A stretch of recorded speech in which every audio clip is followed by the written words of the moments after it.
So I was here with Greg, and then I wasn't, and that's very sad. I think he's going to come back pretty soon. We got a whole bunch of stuff to cover today, including the fact that there might be current proof of a universe that existed before this universe by probably the smartest theoretical physicist since Stephen Hawking. So that's a thing. So here comes the music in now.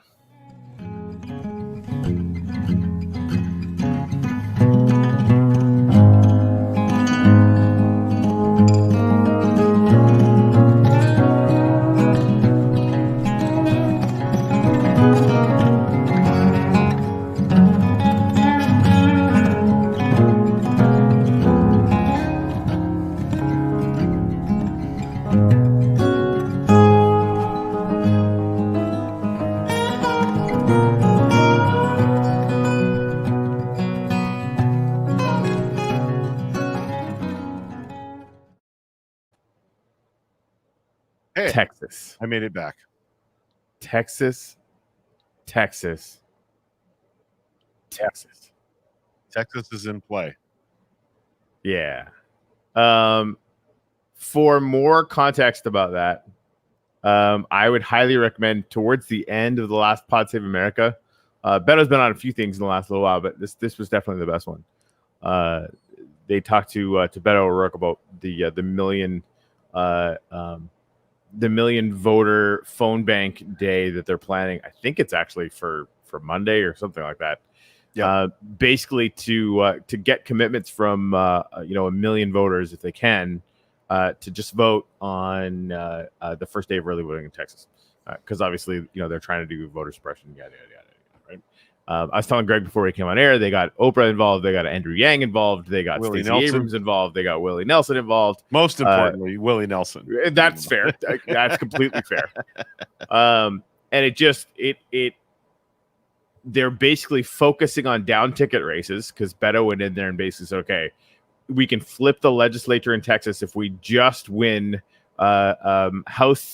Texas House seats in the districts that I won. Right, because they only need to flip 9 districts. So I'd honestly I think he's still running for governor, and he's doing it in rare form. Right, he's building massive coalition. He's redoubling his efforts to build a Democratic base in Texas that will last for generations potentially. Right, and I came away from listening to that thinking this might fucking work, that. What? And the absolute worst case scenario is the president is having to spend money in Texas hand over fist for the first time in 50 years. Right. And the Cornyn Senate race is very close. So yeah, Texas could be, let's talk about for a minute why this million phone bank effort is so important. Beto has the same feeling about Texas that we have about Florida, that the earlier Texas is called, it makes a Biden win overwhelmingly finished, not even overwhelmingly. I'm trying to be, I'm trying to just be a little, the math is, right, but yeah, no, if we win Texas, it's night over, completely throw away everything else practically. And it's just done at that point. Right. Yeah. So there's some things coming up in the comments we definitely want to talk about. But first thing, what are you grateful for today?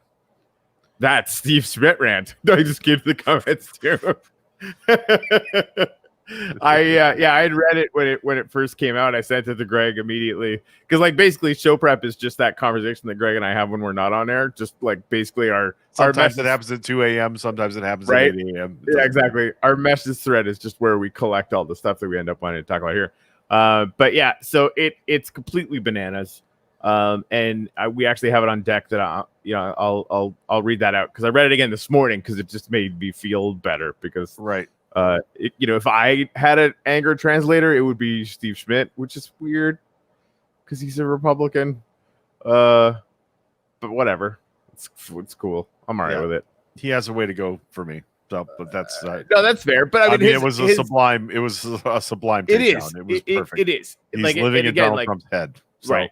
Policy wise, we're never going to see eye to eye with them. And I think that's okay, especially for right now. But when it comes to just raw indignation and visceral rage. And again, like, it's because they should feel it more, right? Everything that they have been working to build their entire lives, Donald Trump came in and shit on it. Right? Now, granted, they fucked it up because they made him not only possible but likely, right? Sarah Palin being, the easiest factor. But anyway, it's fantastic. So I'm gonna read that out. So I'm grateful for that. What else am I grateful for? The dogs are all right. They're just sleeping over. They're sleeping over there. I'm grateful for all the politically active people that are insistent on changing the conversation about important things. For instance, not calling what happened in Michigan the act of a militia group, but calling them fucking terrorists. Because if any of them had Arabic last names, we would be talking about terrorism. And that's not how things are being portrayed, that they're a militia group. No, a militia has some relevancy in our Constitution. Don't give these shitheads that. They're fucking terrorists. Their plan was to kidnap, try, and murder a state governor in the United States of America. That's terrorism. If that had happened in 2001 or 2002, you would be saying that this was them trying to take down the government of the United States of America from outside. That's what you'd be saying about anybody with an Arabic name who did what these shitheads were planning on doing or even planned to do it.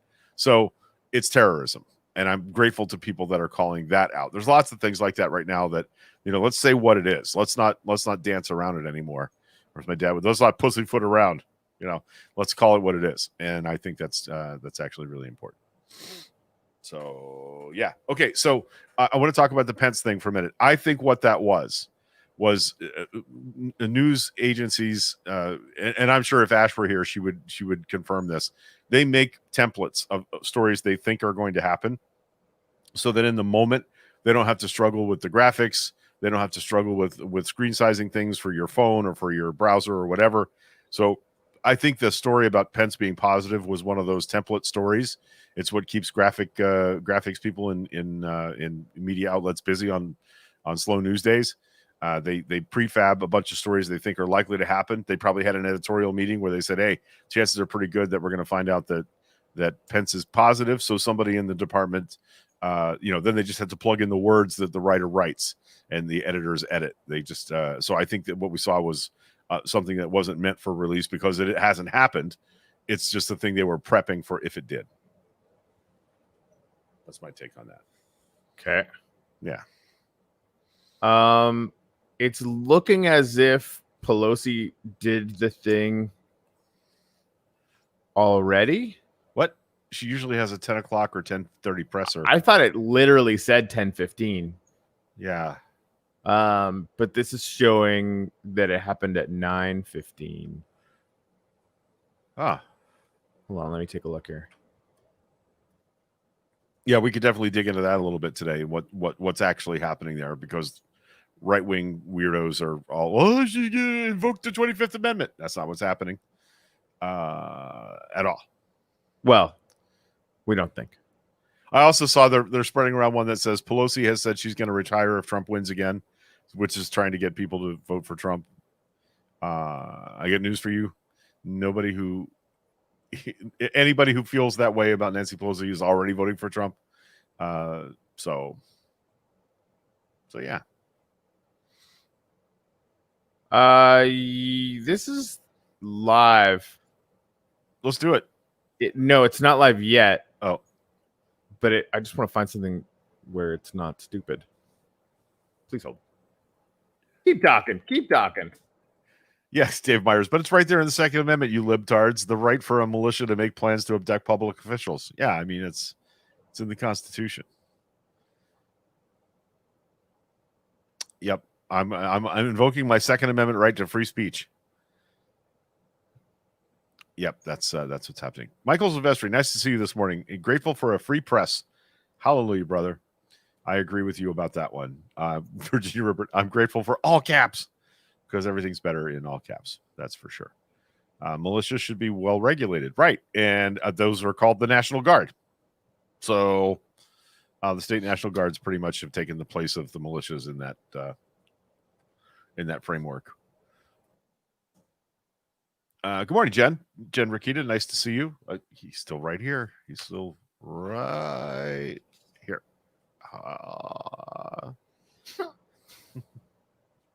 If anyone could spot a link for this is for some strange reason being excessively elusive. I don't know what it is. You're Pelosi's supposed to be doing a thing in 4 minutes, announced specifically yesterday on the 25th Amendment. And I can't find any stupid link. Fox News is blowing it up. Pelosi said to announce bill on 25th Amendment after questioning Trump's health. Because of fucking course you would. Because it's ridiculous. Yeah, that's basically a fact.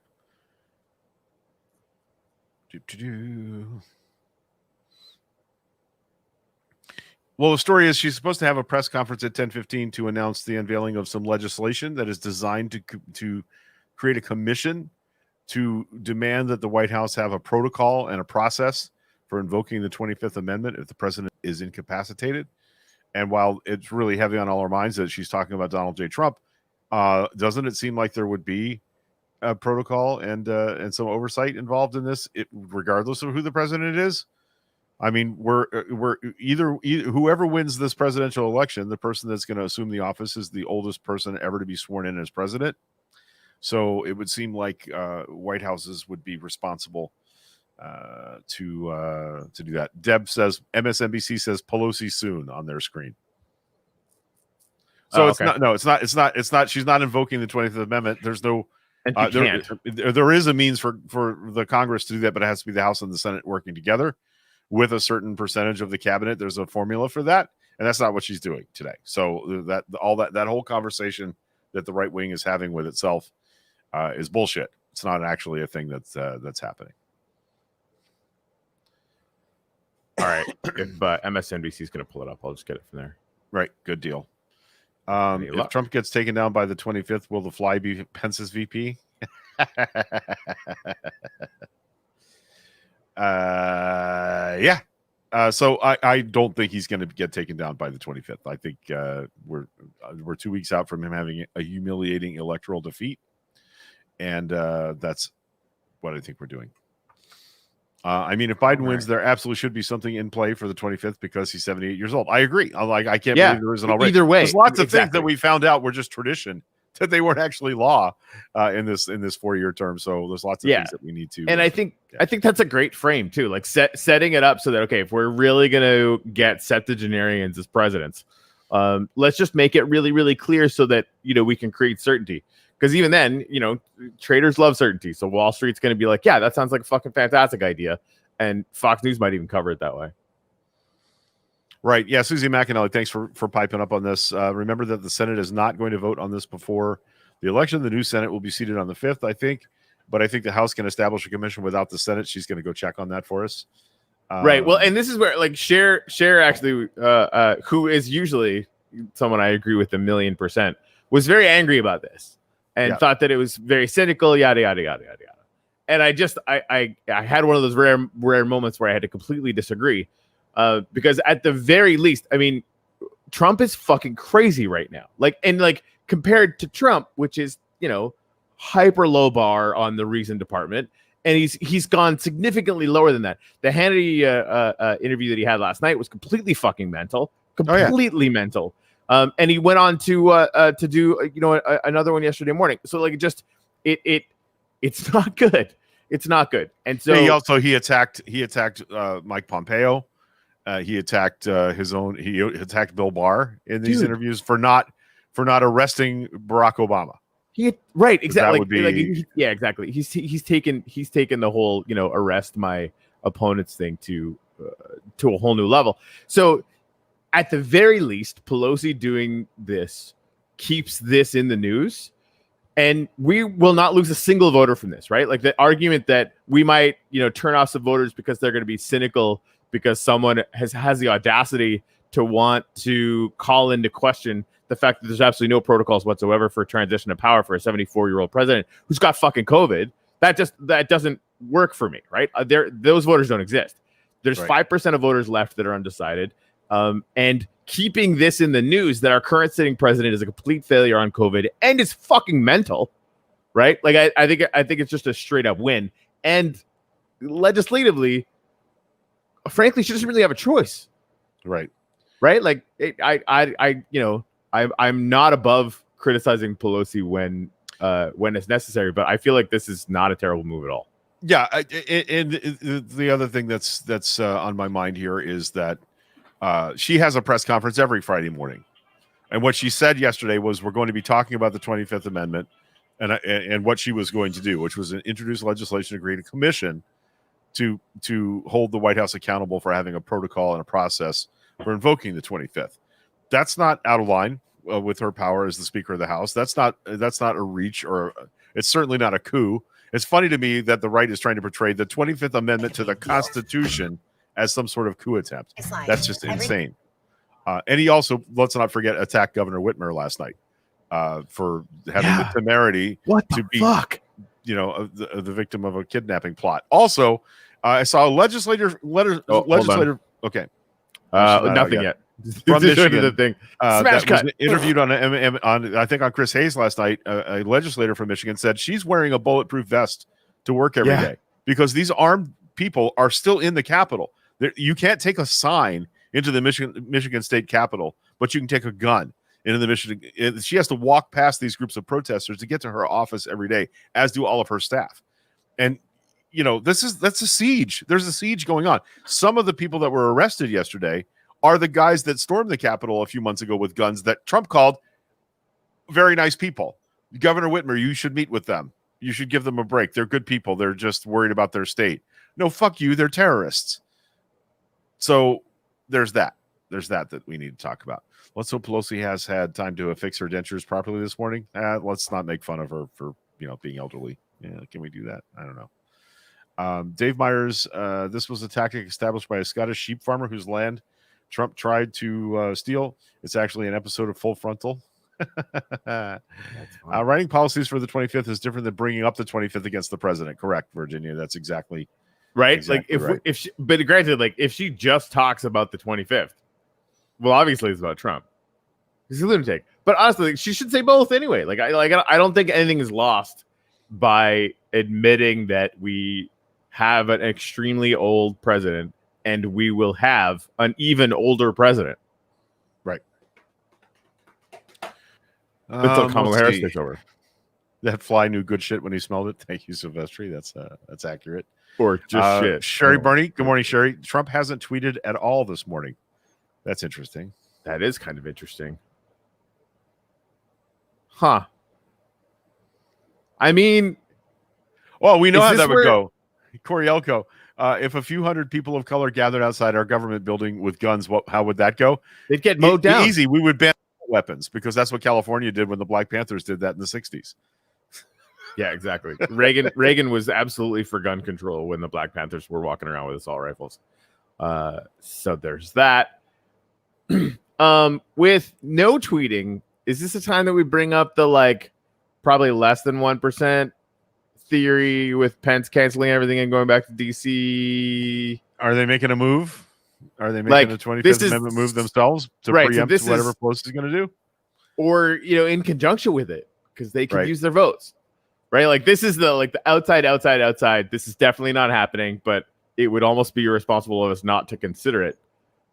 Pence cancels everything, runs up there. We don't know if it's because he has COVID or what. Like we have no idea officially why he did it on the same day that Nancy Pelosi is talking about the 25th Amendment, on the same, within the same 36-hour window as Trump getting even crazier. Or Corey Elko's in our comments. Nailed it. Making wild, unfounded assertions. Right. Trump's on a ventilator. Honestly, that's actually not even wild. Right. If you look at the but he's dead and that's further up the comments. So is it? I didn't see that. Sorry. Yeah, Sylvester, to answer Whoa. your question, where was he yesterday? Ranting and raving on Fox News and on Like Twitter a all fucking day. It was crazy insane. person. It was more insane than usual, which Right. we keep having to up the bar for what that looks like. But that's Yeah. actually, yeah, I said that late last night, Susie. Maybe he's actually lost it. Like some of the things that he was saying last night. California's going to have to start rationing water because they're pumping millions of gallons of fresh water out into the Pacific to save one tiny fish. That's a thing he actually said yesterday. Not a thing that's real and happening. So I think somebody says some hyperbolic thing to him sometimes, and it lodges in his brain as a fact.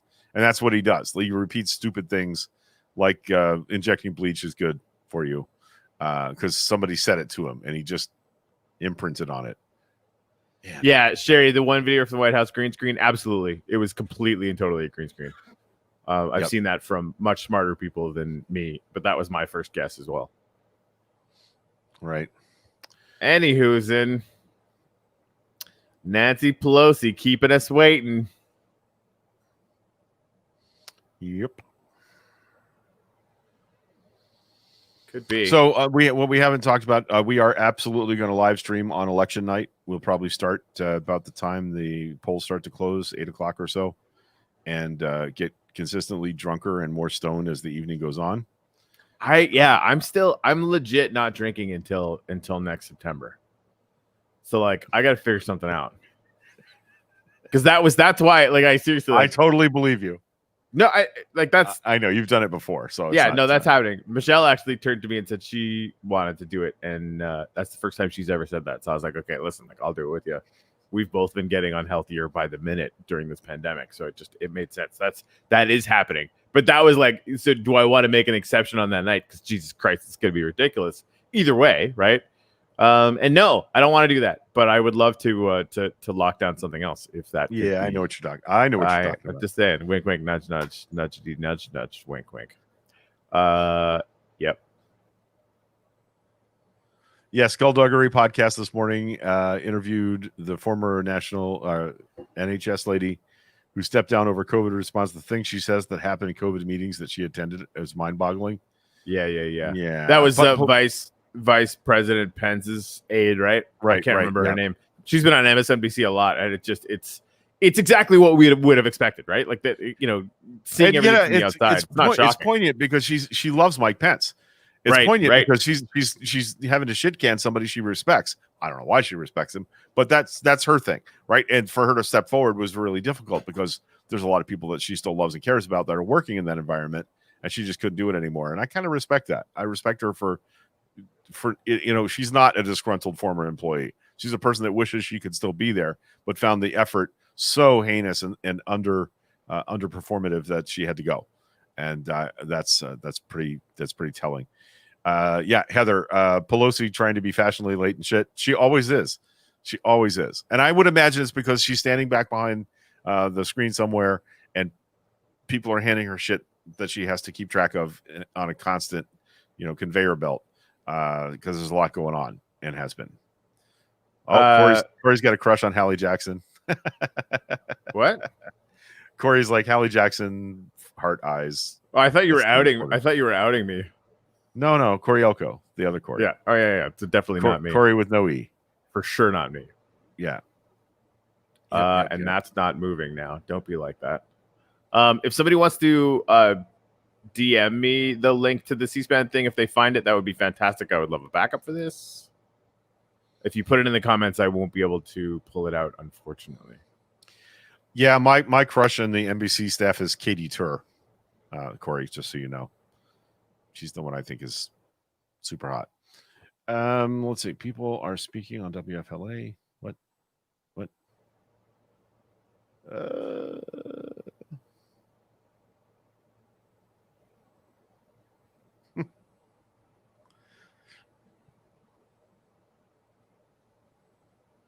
Grr. Yeah, I don't know what's happening here. This is good. This is good broadcasting right here. Yeah, it's freaking awesome. Silvestri, Ari Melber is mine. Yeah, good choice. Yeah. Plus, he's also really funny and charming. So you got that whole thing. Awesome. Okay, I think we got a link here. Randy Melber is a badass. That is true. It has a deep and abiding knowledge of hip hop culture and music. Right? It's crazy. It's the craziest thing. It's shocking.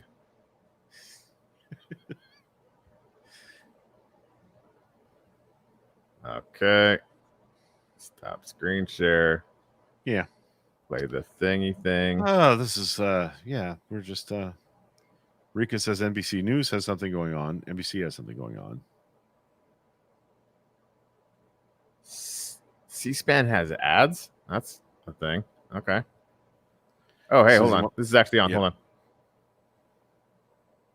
on. Susie, my mom has a crush on Anderson Cooper. I had to break the bad news. To do this, Here we certainly go. in the next Congress, the framers of the 25th Amendment knew That's Jamie Raskin. not always count on the cabinet to act, and so Congress has a role to play, and that role must be totally bicameral and totally bipartisan. And the legislation that I introduced today seeks to establish a 16-member commission that could act in the event of such an emergency, and a chair, a 17th member, chosen by the 16 members themselves.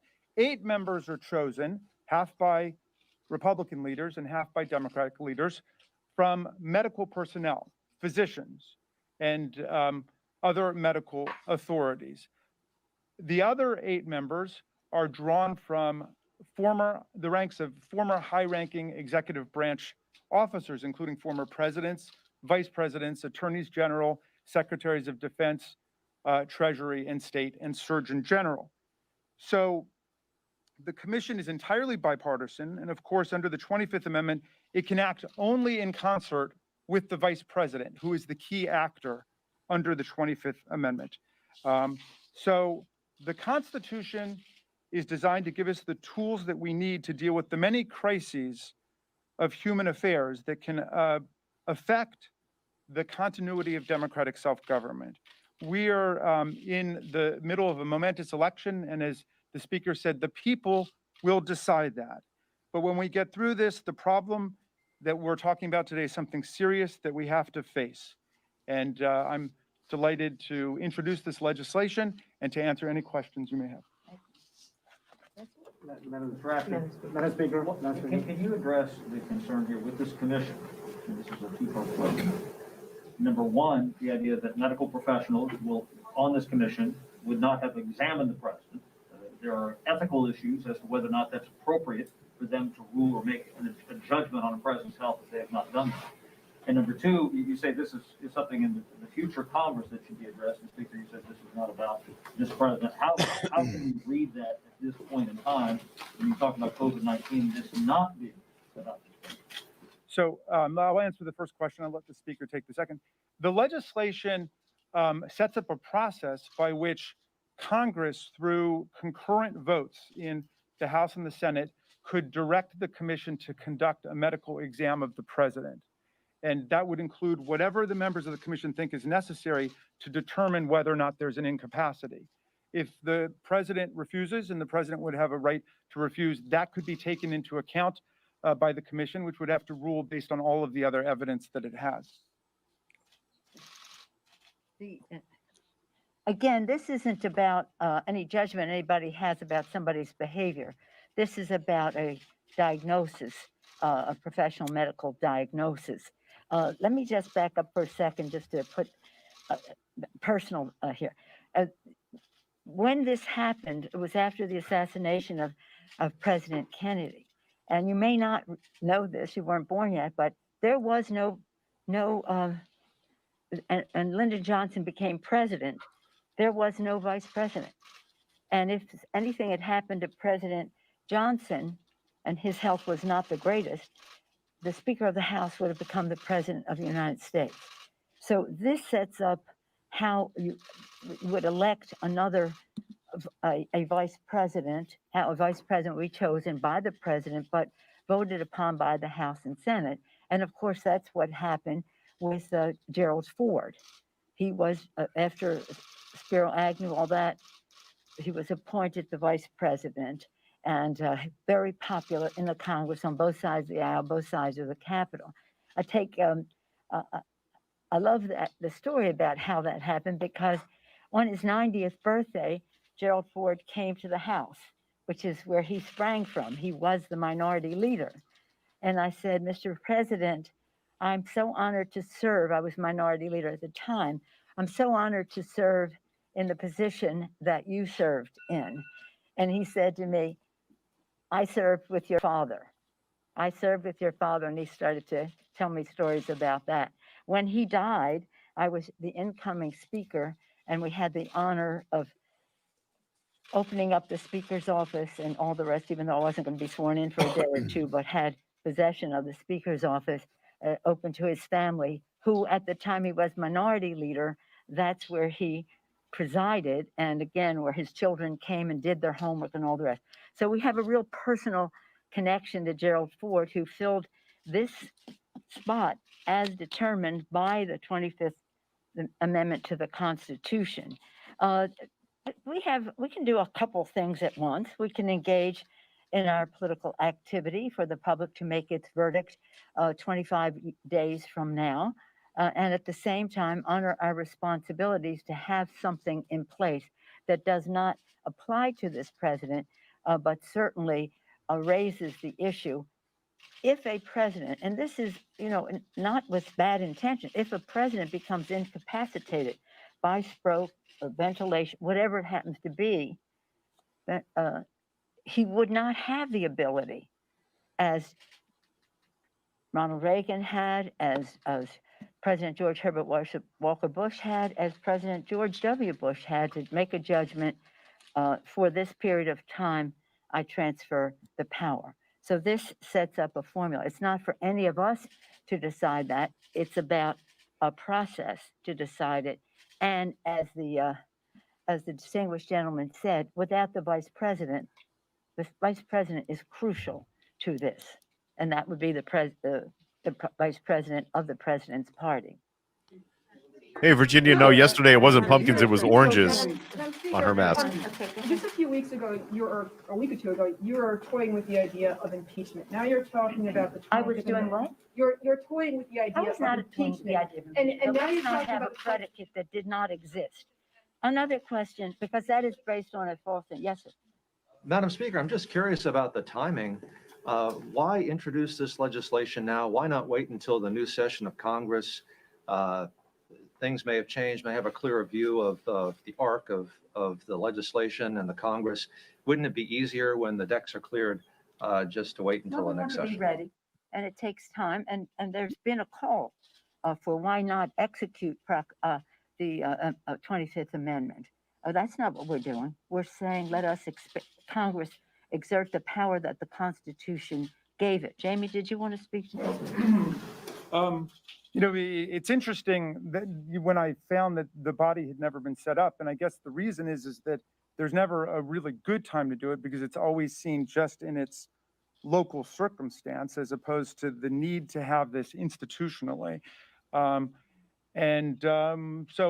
I guess I would say this is the situation has focused everybody's mind on the need for following through on this suggestion in the 25th Amendment that Congress set up its own body. And I think, again, in the age of COVID-19, where a lot of government actors have been afflicted by it, we need to act. Madam Speaker, to my colleague's question, I mean, this is a president who has been impeached. You've made comments in recent days suggesting that you think his mental state might be affected by the drugs that he's on. What do you say to those who see what you're doing now and say, aha, this is just another attempt to go around the public and try to get rid of this president, through a way that's not an election? Well, let me first say what I said about the president and the drugs was there are those who believe that taking certain medications can affect your judgment. I don't know. Okay, let's say what I actually said. I don't know. That's what I said on a call with my members. So you may have gotten it through several times removed. There are those medical professionals who say that certain medications can impair judgment. I don't know. And this is not, I appreciate your question because this is really important. It's not about any of us making a judgment about the president's well-being. It's about this Impaneling respected, experts to make a judgment. bipartisan, Yeah. both aspects of it, the medical side of it and the dignitary statesman side of it, are selected equally by the speaker, the leader, the speaker, the leader, in a bipartisan way. And the vice president is crucial to that. When we do legislation, it's important to socialize it so that people understand why, so that we would like to have it in place. And it could be said for future presidencies. If the president wins this election, yes, it would apply to him. If he doesn't, it'll apply to the next president of the United States. But this isn't about anything to say, we got to do something like this about the election. It's not about the election at all. And I thank the distinguished gentleman from Maryland for this. This has been, we could have done this a while back. But the timing is for now because people want to know. We have to give some comfort to people that there is a way to do this. Very respectful of not making a judgment on the basis of a comment or behavior that we don't like, but based on a medical decision, again, with the full involvement of the Vice President of the United States. He or she may be at the time. Would you concede then that the president has not met the threshold for invoking the 25th Amendment? Well, I don't understand the question. Well, would you concede that the president has not met the threshold for invoking the 25th Amendment? That's not for us to decide. Yeah, I mean, the whole point is, look, we understand that in politics, people point fingers back and forth, but the issues raised are of such gravity and central importance to the nature of our government that we've got to think of this in constitutional terms.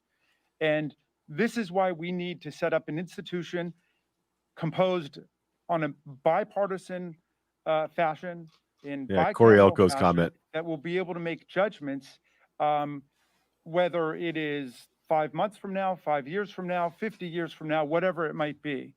We're living in an age of a lot of chaos. I want to say I appreciate what the speaker has to go through on a daily basis, dealing with the chaos of politics, which has been made especially intense recently. And I appreciate her seeing that we need to create some constitutional and institutional foundations for dealing with the chaos. And our forebears who wrote the 25th Amendment gave us the tools that we need to deal with these kinds of crises. Our common ground with the American people is the Constitution of the United States. It has always been gratifying for me, edifying to go around the country, and no matter Democrats or Republicans, right or left or whatever, that the Constitution, the rules, are what really do unify us. And this is a comfort to people, that it's not about who's in power saying, I don't like the way he or she is acting. It's about a process that is bipartisan, based in the Constitution, giving Congress the power to do this, which Congress hasn't done. And again, at a time when people understand that it has there's a necessity for it. But again, to your question, it isn't about any of us making a decision as to whether the 25th Amendment should be invoked. That's totally not the point. That's not up to us. That's not up to us. But I do go back to Mr. Raskin's point. Just put yourself in a situation and your responsibilities to your family. Should any of you suffer a stroke or COVID and go to ventilation and all the rest of it, and are not capable of making decisions for your family, and just because it's unforeseen, accidental, whatever happens, wouldn't you have in advance like to have had a plan for your family? Even if it's temporary, God willing, even if it's temporary, that would be in place. So that's what this is. Madam Speaker, on a related note, do you think? You suggested that. This will take one more because Thanks, Madam I Speaker. have a day job. You suggested that President Trump has an altered state of mind. What are the indications of that? And if I may, recently you commented on UK Brexit policy. Do you think Prime Minister Boris Johnson is an example of somebody whose capacity to govern is reduced by coronavirus? I have no idea, nor do I have of President Trump. I just said he is under medication. Any of us who is under medication of that seriousness is in an altered state. He has bragged about the medication that he has taken.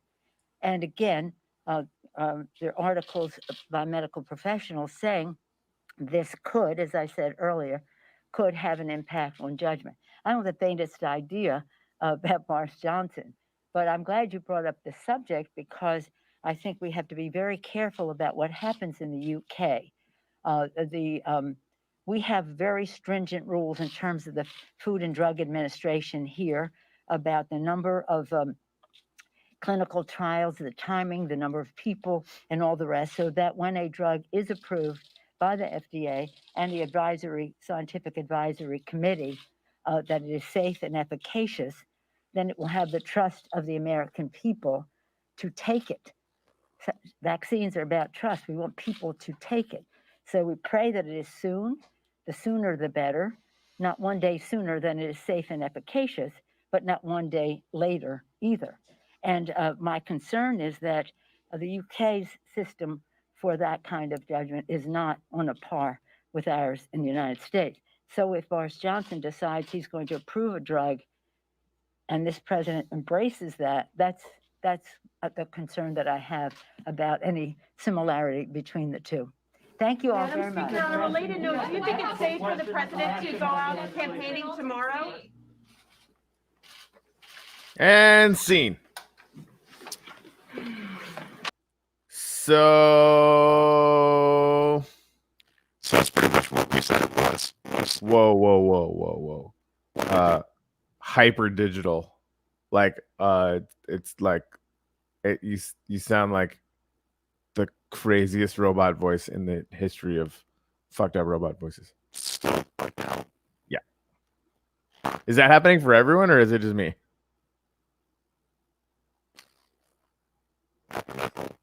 Even when you laugh, it's there. It's good. I'm afraid to restart because last time my computer had to reboot. It'll take me a few minutes to get back on, but maybe just like robot. It is me. Plug stuff in and unplug it. That's what I'm saying. Anytime I do that, my computer sometimes spontaneously reboots. So let's see how it goes. It's pretty cool though.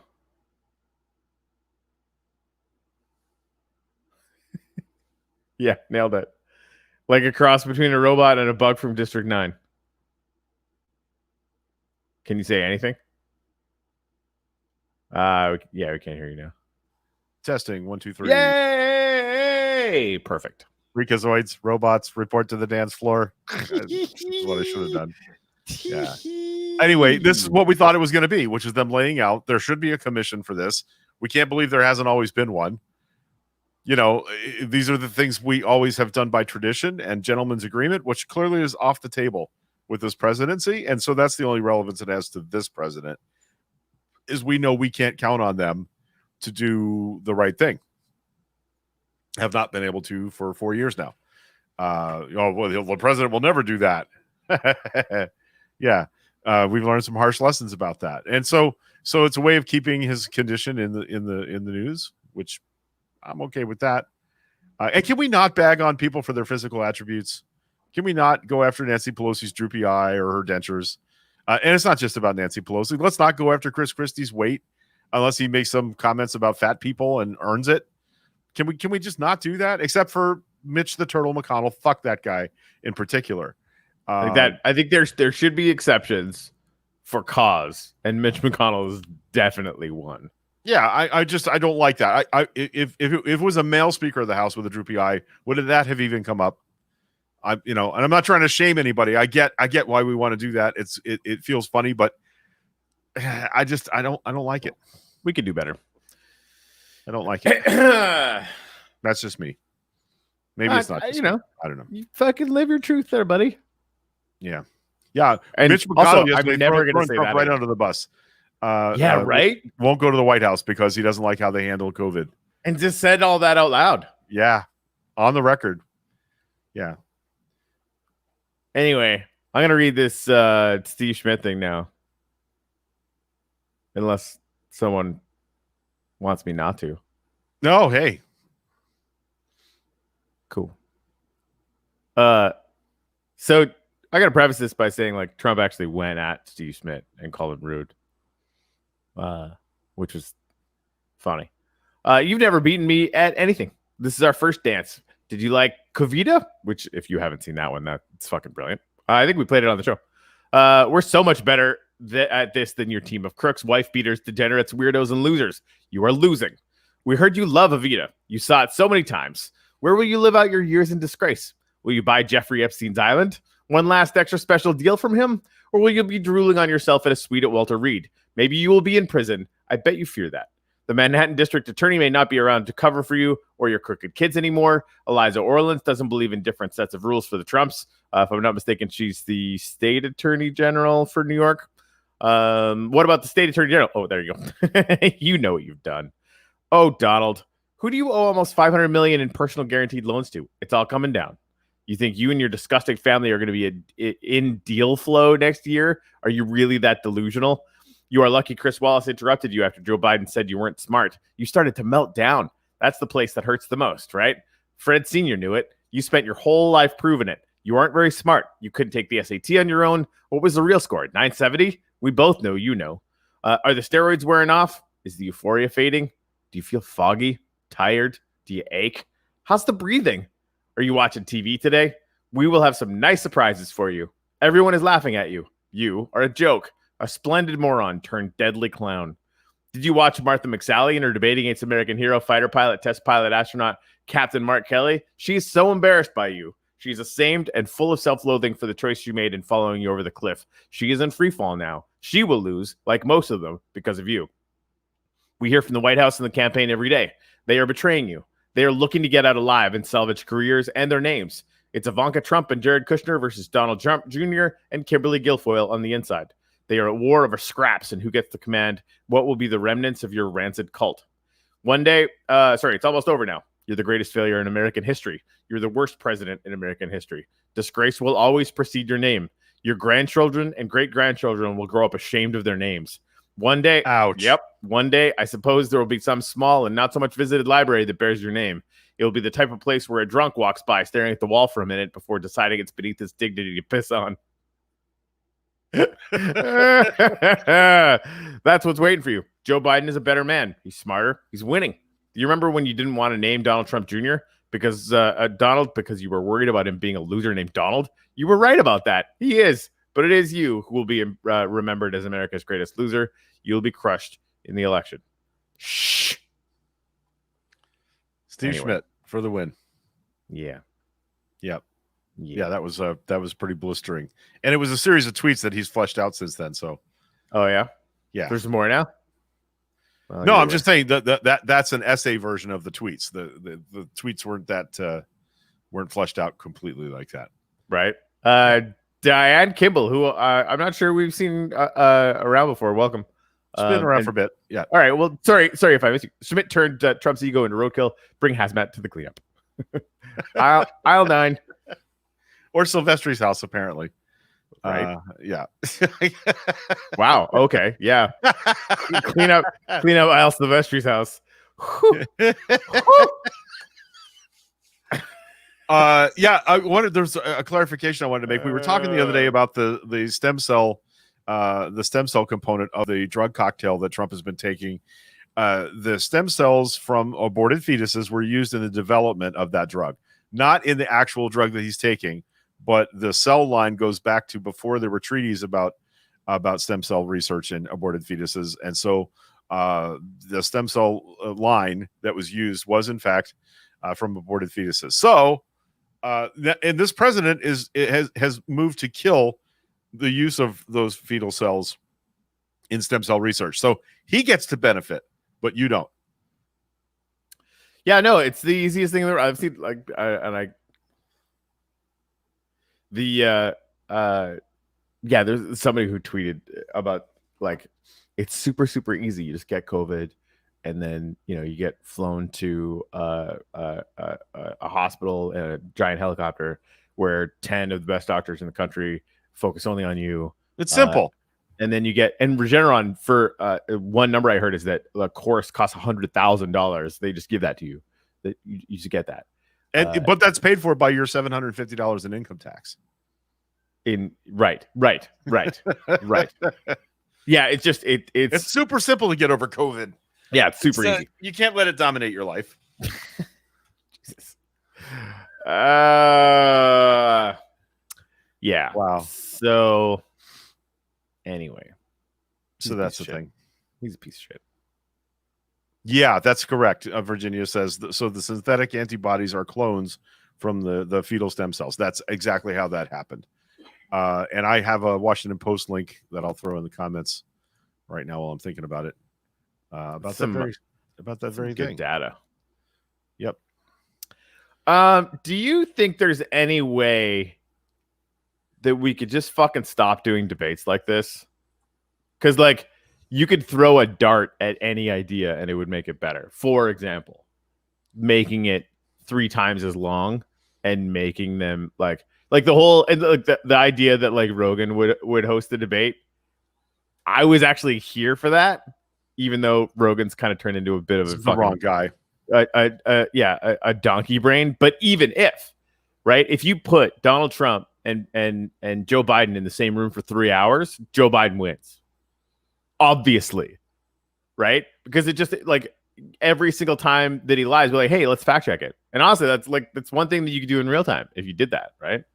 Like I think like anyway, it's been bothering me for a while, so I just had to get that out. My apologies. Well, the train wreck multi candidates on one stage debates, 8 or 9 people on a stage. That's a little nuts. I don't know how else you would do it. Yeah, would do it. Yeah, I would say like a series of duos, right? Like each candidate meets with 3 other candidates. You can do it all online. And like, does that like, go into like primetime TV? No, but like we're all on the internet anyway. So what about this? What about a 45-minute, half hour to 45-minute single candidate interview where you ask all of them the same questions? Right? They kind of do that already, and I guess nobody gives a shit, right? Like it doesn't get. I shouldn't say that. Nobody. Okay, yeah, right. But that's like saying nobody gives a shit about PBS documentaries. No. I get it, but again, like 70 million views on TV versus like maybe a million. Is that the important part? Yes, yeah. I don't think it is. I think the information being out there, their accurate answers to questions, direct answers to direct questions, is more important. Just don't even do it at all. Don't do the circus. Right. Okay. Right. All right. A half hour of here's the 5 questions we're going to ask every candidate on the Democratic, side of the Democratic primary, or we're going to ask the same 5 questions of all 5 Republicans in the like. So the answers can be compared that way. Yeah, in a way that they can't be when everybody's trying to shout each other down over on the stage or contradict each other or answer back. Nobody gets a chance to answer back. If you say something really, really smart or really, really stupid, it'll hang there. And I think that might be a better way to do that. I can't argue that it would be better. I think you're right. Yeah, Chet said can't stand Rogan anymore. Dude's lost. I completely agree. I haven't listened for a long time, and I was obsessed. Like that, Joe Rogan's why I got into podcasting, and now it's just like, seriously, dude. I'm happy that why I got into it was Mark Maron, who is not a shithead these days. So feeling good about my won life that one. choices there. You won that one. Fine. Yeah, one of them got President Obama into a garage, and it wasn't Joe Rogan.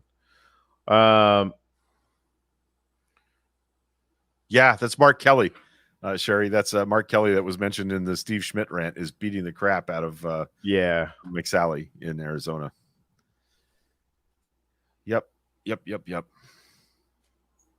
That's interesting. Kathy Brinkman. So this may be unpopular. When I read Steve Schmidt's response, it sent chills up my spine. It felt like it was almost pushing someone to end their life. I know that Trump has done this, but I guess the mom in me sees it as 2 wrongs don't make it right. I wanted to read that. I don't necessarily agree, but I think I get it. It's not. But granted, like to your point, Kathy Brinkman. I can't see your first name. That's stupid. Kathy Brinkman. Kathy Brinkman. Old inside joke, in case you haven't been watching for 5 years, or however long we've been doing this ridiculousness. I'm so pissed off that I just read that and I'm like, well, you did kill 215,000 Americans. So if you decide in your guilt to pull a Hitler,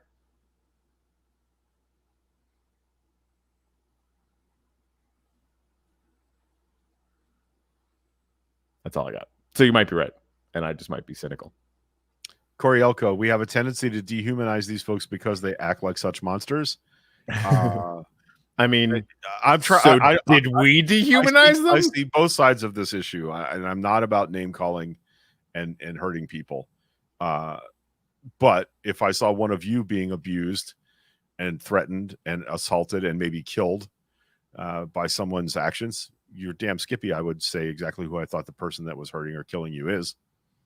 Fair enough. And I think that's the instinct that Steve Schmidt's rant goes to is. If you fuck up my friends, I will fuck you up. You know, well, and you already did, right? Any You took random weaker people. Yeah, you know? the party I worked on for 50 years, and you completely and totally destroyed it and made it a laughingstock. Yeah. Fair enough, Chet. Dose of his own medicine. I wouldn't do it, but I'm not going to stop someone else. Fair enough. Yep. I like hanging out with you people because you're all just kind of good humans. You people. You people, the amorphous blob that is the hashtag coffee family. Yeah. I was making a Tropic Thunder reference. Yeah, I know. Oh, you've seen that one? Yeah. Sure. Hey, you guys, I haven't said this in a while. Does Corey not remind you of Hank Scorpio from The Simpsons? What? Hank Scorpio. You are Hank. You're the living Hank Scorpio. You absolutely are. Okay. Watch, they'll agree with me. Papaya. Say papaya. What? It's in the Hammock District. Okay. He's the Simpsons character with red hair and a beard. He's like, yeah, no, I know. Now you're just saying manic. Yeah, it's good stuff. Oh boy. All right, well, it's 11 o'clock. We made it. Yeah, we are here. Coming back for church on Sunday. That happens at 9:30 a.m. with our esteemed pal Bob Benson, who usually hosts that, or at least joins us for it. If you would like to, we have a Minecraft server that we call the Church of Reason, and we get together on Sunday mornings and esteem Virginia. Oh my God, he does. You, Hank Scorpio. Anyway, we get together on Sunday morning, and there's usually a little sermon about something good that is non-religious, usually. Some spiritual growth items, and we each take a turn talking about that if we want to. You can join us in the game if you have the Minecraft Java edition. You could join us in the game. We would love that. More and more people joining us every week in the chat and in the game and on the threads. So that's been kind of gratifying to watch it grow slowly but surely. And we'll do that at 9:30. We'll be back Monday for another hashtag coffee show. And again, if there is another debate, we'll live stream it. And we absolutely are committed now to live streaming on election night. And you can all get drunk with us, even though neither of us is going to be getting drunk. We would sure love to have you. I think it's going to be a compelling and interesting night. So, yeah. Oh, yeah. Fred Eater. Let's make sure we pump that up. Fred Eater is doing scary stories all month for October. And he's got a read of The Telltale Heart, which is pretty damn amazing. And you should all go and listen to it. That's Fred's Front Porch. You can search for it on your favorite podcast app. And yeah, you'll enjoy it. It's good stuff. It's choice quality stuff, as they used to say. So, yeah. Okay. I guess we didn't really get to the science story, and I don't really know that much about it anyway. I wanted to kind of read the whole article. Penrose, who's one of the top physicists in the world, theoretical physicist, is basically saying that, like, because of how long it takes for black holes to decay, which is longer than the potential time that the universe will very likely exist by a lot, they have found these 4 or 5 spots in the universe that are like almost like heat echoes that shouldn't exist. So what he's saying is those could be black holes from the universe that came before the Big Bang. Whoa. Which, right? We're just like, wait, huh? And a lot of physicists now are like, that's crazy. But Penrose is smarter than them by orders of magnitude and always has been. Like, he's like a very, very big deal, like Stephen Hawking. Oh, he's one of the people that was in that discussion circle with Leonard Susskind and Stephen Hawking about these things. So yeah, very much so it's really, really interesting, and more proof that there is no God unless he's a weird coder and this is a simulation, which is entirely not impossible. this is universe 2.0, right? Or 1.1 or gazillion 0.0, right? Like that. Yeah, if we can do the crunch and boom once, right, then presumably it has always been and always will be, and it's turtles all the way down. We have no idea. Like there's the universe is just an accordion, potentially, right? And again, it would be a bubble of accordions. So basically, we're in a boiling metaverse of accordions. Accordion soup. Yep, there you go. For my family. Yeah. Nailed it. The only other sciencey story that I just saw and sent to Greg, the U.S. military is likely going to be contracting SpaceX to use BFR to bring weapons anywhere on Earth in less than an hour. Oh, that's good news. Right. It's like, how could you not have seen that coming, right? Because they don't have that capability themselves. So they would want to do it. And they could take, 70 tons of cargo from literally anywhere on Earth to literally anywhere on Earth in like 45 minutes, which is pretty crazy. Corey Elko, so black holes didn't get erased off the hard drive of our simulation, right? They're data artifacts. That's about right. That's a good way to think about it. They did get erased because they're not black holes anymore, but they're like washed over bits of the hard drive that are basically showing echoes because there was such a strong signal there that you can kind of still see it in the data. Yeah. So one more quick sciencey thing before we go. Go on. Sasquatch is real. That's not it. Hey. Love you guys. So close.